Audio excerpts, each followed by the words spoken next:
السلام علیکم ورحمۃ اللہ وبرکاتہ۔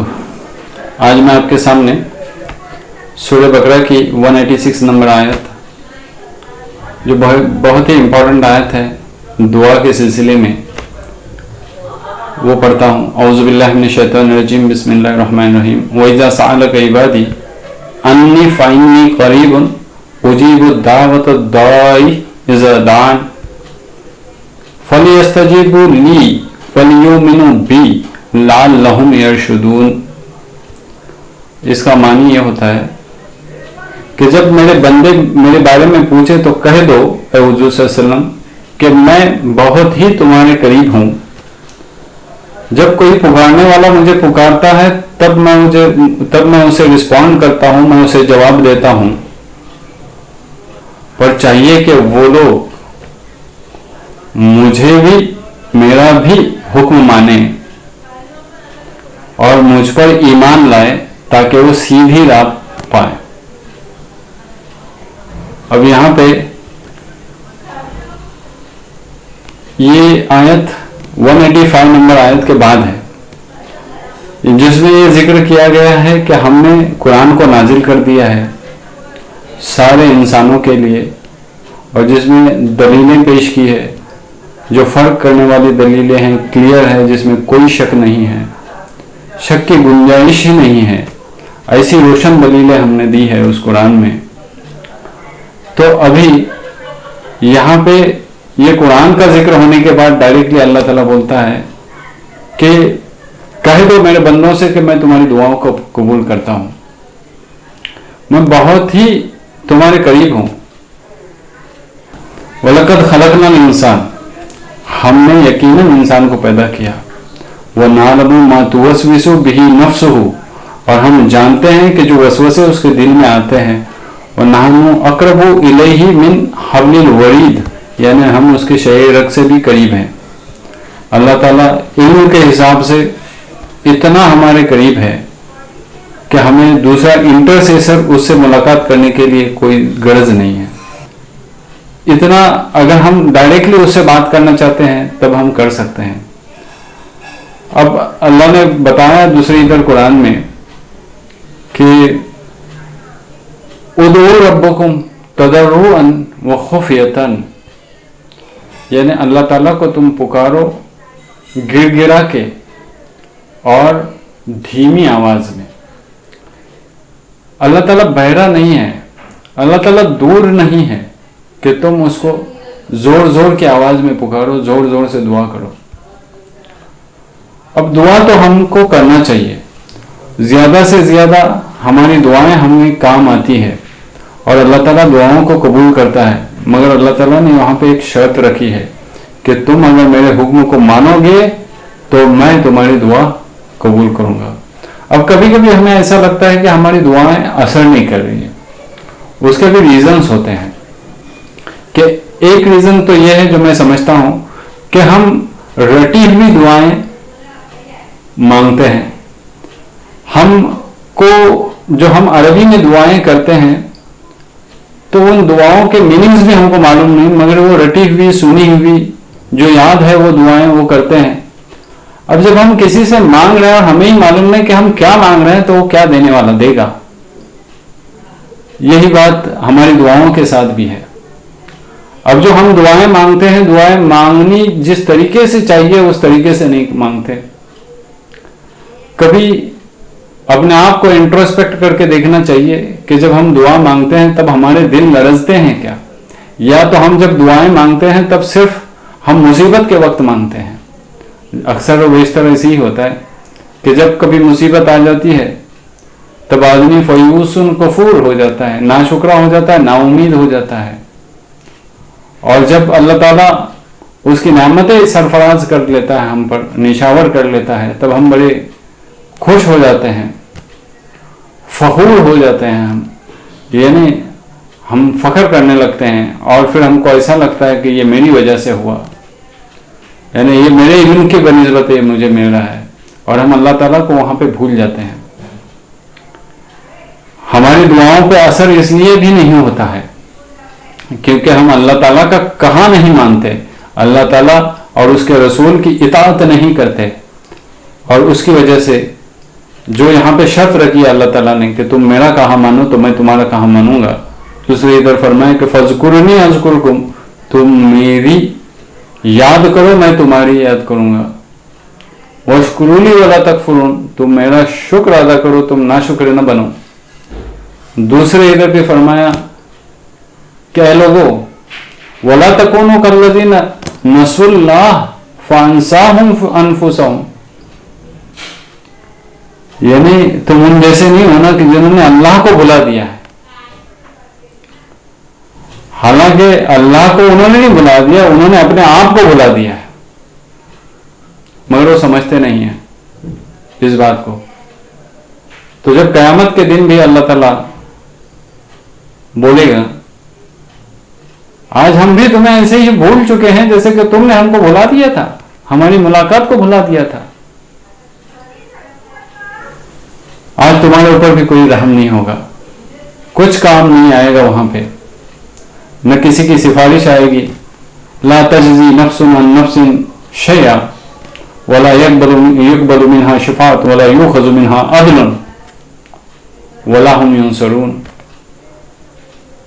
نہ کوئی نفس کسی نفس کے کام آئے گی، نہ کسی کی شفاعت کام آئے گی، نہ کوئی فدیہ کام آئے گا، اور نہ کسی کی مدد کی جائے گی۔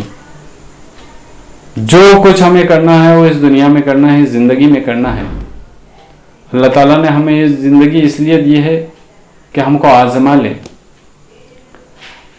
ہماری دعائیں قبول نہیں ہوتی، اس کا ریزن یہ بھی ہے کہ اللہ تعالیٰ کے پاس دعا قبول کرنے کے لیے مصلحت ہوتی ہے۔ کبھی کبھی ہمیں ایسا لگتا ہے کہ ہماری دعاؤں پہ اثر نہیں ہو رہا، حالانکہ دعا قبول کرنا نہ کرنا اس کے اختیار میں ہے۔ آج اگر ہماری دعا قبول نہیں ہو رہی ہے، جس چیز کو ہم مانگ رہے ہیں وہ ہو سکتا ہے کہ ہمارے حق میں شر ہو، مگر آج ہم کو اس کا گمان نہیں ہے، آج ہم سمجھتے ہیں کہ یہ ہمارے لیے بہتر ہے، مگر یہ ہمارے لیے شر ہوتا ہے، اس لیے اللہ تعالیٰ دعا قبول نہیں کرتا۔ اور ہو سکتا ہے کہ اللہ تعالیٰ نے کچھ پلان، اس کی تدبیر ہو جو ہمارے لیے اس نے کر رکھی ہو، جس کا شعور ہم کو نہیں ہے، اور ہو سکتا ہے یہ پلان آگے چل کے کامیابی دے ہمیں، یہ بھی پاسبل ہے۔ تو اگر دعائیں اثر نہیں کر رہی ہے تو بھی ناامیدی نہیں رکھنی چاہیے، اور اللہ کے ساتھ وابستگی اختیار کرنی چاہیے، اللہ کے ساتھ قرب حاصل کرنا چاہیے، اور قرب اسی طریقے سے حاصل ہوتا ہے کہ اللہ تعالیٰ فرماتا ہے وَاسْجُدْ وَاقْتَرِب، کہ تو سجدہ کر اور میرے قریب ہو جا۔ دعائیں، سجدہ، قرآن سے دل لگی، قرآن کے احکام کی پابندی، اس پہ عمل کرنا، یہ سب اللہ کی طرف لے جانے والے راستے ہیں۔ اور یہ رمضان ہم کو امید دلاتا ہے، اور امید کا اگینسٹ ہے ابلیس، بلس یعنی مایوسی۔ تو رمضان میں اللہ تعالیٰ نے قرآن کو نازل کیا ہے تاکہ ہم مایوسی سے باز آ جائیں، یعنی ہم طاغوت کے راستے کو، ابلیس کے راستے کو، شیطان کے راستے کو چھوڑ دیں اور اللہ کے ایک ہدایت کو وَاعْتَصِمُوا بِحَبْلِ اللَّهِ جَمِيعًا کی طرف آ جائے کہ لوگوں اللہ کے رسی کو مضبوطی سے تھامو۔ اب کیسے تھامو؟ اللہ تعالیٰ نے بتایا کہ جیسے کہ کوئی ڈوبنے والا ایک آدمی بہتے ہوئے کنڈے کو پکڑ لیتا ہے اور مضبوطی سے پکڑ لیتا ہے، اور اس طریقے سے پکڑ لیتا ہے کہ اس کو ایسا لگتا ہے کہ اگر اس کو میں چھوڑ دوں تو میں ڈوب جاؤں گا۔